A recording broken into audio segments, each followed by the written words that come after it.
Le premier épisode s'intéressait à votre mémoire de toutes ces musiques qui vous donnent un sentiment de familiarité, voire de reconnaissance. Dans cet épisode, vous découvrez une autre facette de vos connaissances sur la musique qui sont stockées en mémoire.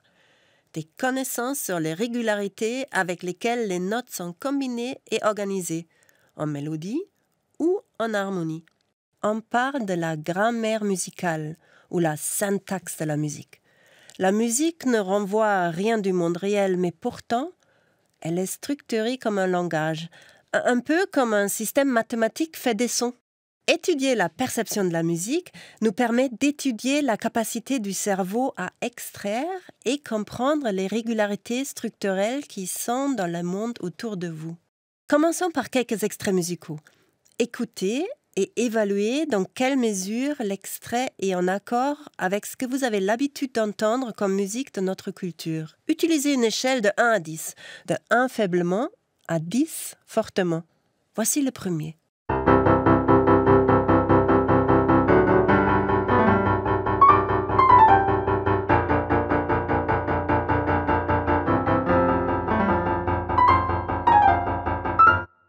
Voici le deuxième.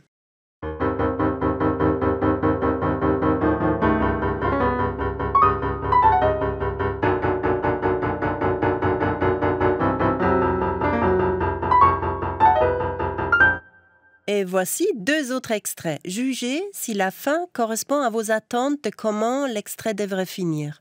Pareil, sur une échelle de 1 à 10, de 1 faiblement à 10 fortement. Voici le premier.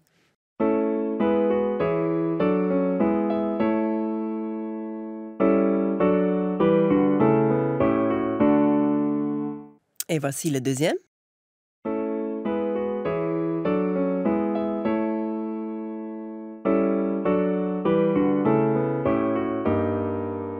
Pour les 2 paires, vous avez certainement donné une note plus élevée au premier extrait qu'au deuxième, avec les deuxièmes qui ne respectent pas ou moins bien les structures que vous avez l'habitude d'entendre. La musique est structurée comme un langage, basé sur un ensemble fini d'événements, les 12 notes de la gamme chromatique.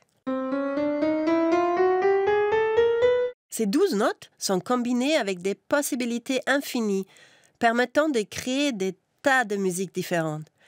Ces combinaisons sont guidées par les règles du système musical, mais pour vous, l'auditeur, elles créent des régularités, comme les fréquences de cohérence des notes ou leurs fréquences d'occurrence. Et votre cerveau les apprend par simple exposition en écoutant de la musique dans la vie de tous les jours. Ces régularités vous renseignent sur les fonctions et structures musicales tonales. Autrement dit, quel rôle structurel une note joue dans un contexte donné. Et c'est ça qui guide votre écoute, permet de développer des attentes sur ce qui suit et permet de reconnaître un thème musical malgré son déguisement dans les variations, comme vous avez entendu à la fin du dernier épisode. Pas besoin d'être musicologue pour comprendre les structures syntaxiques musicales, comme pour le langage. Pas besoin d'être linguiste pour comprendre les structures syntaxiques. On peut ainsi dire que le non-musicien est un expert implicite de la perception musicale. Et il est face à la musique comme un enfant face à sa langue maternelle, avant d'aller à l'école avec ses cours de grammaire. Il comprend les structures, peut anticiper la suite, détecter des erreurs, sans être forcément capable de les nommer explicitement. Je vous propose de regarder cela de plus près. Comme la musique est basée sur un ensemble restreint des notes, une même note change de rôle structurel en fonction du contexte. Elle peut donc être adéquate dans un contexte, mais pas ou moins dans un autre contexte. Comment peut-on montrer ça dans nos recherches? Par exemple, on crée une mélodie qui finit avec une note structurellement adéquate, donc supposée d'être attendue. Puis, on change un petit peu le contexte, 1 ou 2 notes au début de la mélodie. Et musicalement, la fin est moins adéquate et supposée d'être moins attendue pour l'auditeur. Écoutez, une première mélodie qui finit bien.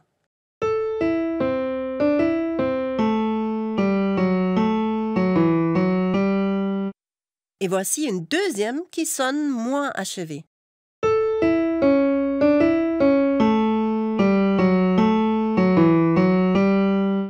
Les 2 mélodies sont extrêmement similaires et vous n'avez peut-être pas été gêné par la fin de la deuxième mélodie. Mais nous avons montré que les auditeurs traitent ces différences très fines, car dans nos études, pas besoin de juger explicitement. Nos recherches utilisent des approches dites indirectes pour montrer les connaissances et les prédictions de l'auditeur sur les structures musicales, même si pas forcément conscientes. On exploite ici le phénomène que les attentes influencent la perception. Si un événement, dans notre cas une note, est plus attendu, sa perception est facilitée. Pour mesurer cela, on demande par exemple aux auditeurs de juger d'autres choses et de le faire le plus rapidement et le plus correctement possible. Par exemple, je vous présente une musique chantée sur des syllabes et je vous demande de juger le plus rapidement si la fin est chantée sur un « di » ou un « du », donc une tâche de discrimination de syllabes.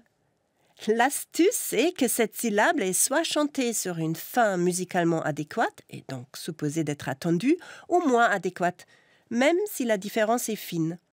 Écoutez ces séquences de 8 accords et imaginez d'avoir 2 boutons de réponse devant vous, un pour di et un pour du, et jugez le dernier accord, le 8e de chaque séquence.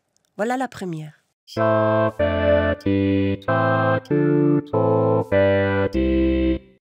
Et voilà la deuxième séquence.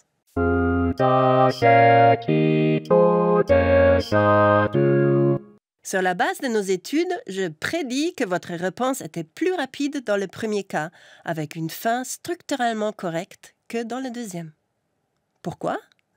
Le début de la séquence active vos connaissances sur la syntaxe musicale et votre cerveau fait des prédictions sur la fin la plus adéquate. Et quand cette fin arrive, le traitement est plus facile par rapport à une fin inattendue. Donc, vous répondez plus rapidement. Quand on utilise ce type de matériel dans les études d'imagerie cérébrale, on peut montrer que moins de ressources neuronales sont nécessaires pour traiter la fin attendue. Et où est-ce traité dans le cerveau? Les études d'imagerie cérébrale ont révélé que la perception de la syntaxe musicale implique des activations cérébrales similaires à celles de la perception du langage. Les structures cérébrales qui ont été décrites auparavant comme spécifiques au langage traitent aussi de la musique avec ses structures et prédictions, comme par exemple les cortex frontal inférieurs. Utiliser la musique dans les neurosciences nous permet aussi de mieux comprendre le fonctionnement du cerveau, comme par exemple qu'un réseau neuronal fait quelque chose de plus général, traiter et intégrer des événements dans les structures temporelles, faire des prédictions, au lieu de quelque chose de spécifique pour un seul matériel donné. Je veux ajouter une petite note. J'ai pris des exemples de la musique occidentale tonale qui est dominante dans les recherches et votre environnement, mais les processus perceptifs et cognitifs s'appliquent autant à des musiques d'autres cultures, et évidemment pas seulement à la musique classique, mais plus généralement à plein de styles musicaux, pop, rock, les berceuses, etc. Vous avez des connaissances sur les structures musicales et elles vous permettent de prédire ce qui va arriver et quand. Donc aussi des prédictions temporelles dont on parlera dans l'épisode 5 qui est dédié au rythme et au groove. Mais les prédictions n'ont pas seulement un rôle pour l'efficacité en perception, mais aussi pour l'expressivité musicale et les émotions. Écoutez ces courts extraits.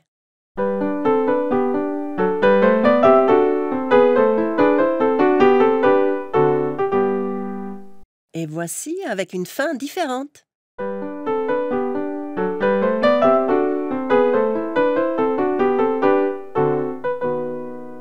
Et voilà une autre fin possible, mais surprenante.